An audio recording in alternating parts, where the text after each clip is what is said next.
This video tells the story of Edward John Payne, a man who lived a double life on 3 continents. He was a confectioner, a geologist, a bankrupt shopkeeper, and a husband to 2 women who never met.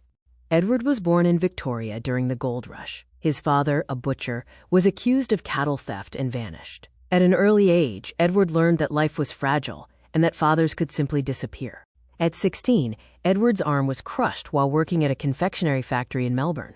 He stayed on, mastering the trade. This accident was the first scar that taught him survival required reinvention.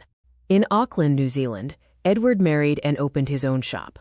But a fire and swift bankruptcy forced him to flee to Western Australia, with nothing left to lose. In the Yilgarn Ranges, Edward worked with explorer Dick Greaves. His eyes, however, were on the ground, spotting gold where others saw only dust. He proved he possessed the eye that would change his fate.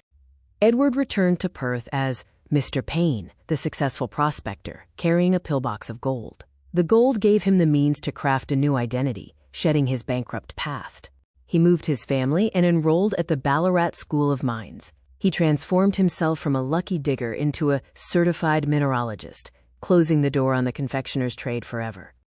Around the turn of the century, Edward crossed the ocean to Cape Town, South Africa during the Boer War. He began crafting a gentleman's life completely detached from his family in Australia.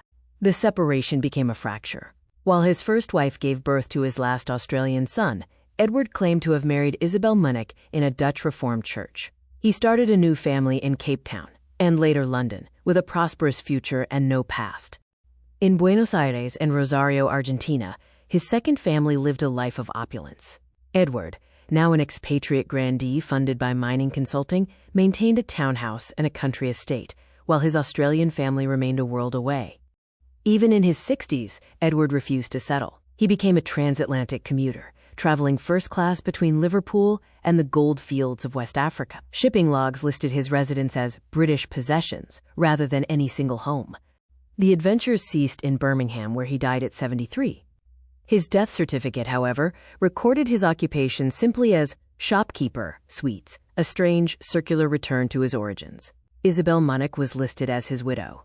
5 years later, and thousands of miles away, Mary Agnes passed away in Adelaide. Her records faithfully listed her as the, quote, widow of Edward John Payne. She had raised their 6 children alone, a silent anchor to a man who had long since cut the rope.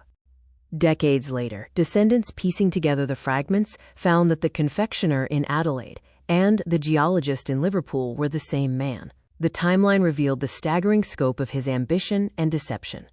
Edward John Payne was a survivor who refused to be defined by his birth or his accidents. He lived not just a double life, but a relentless one, reinventing himself until the very end.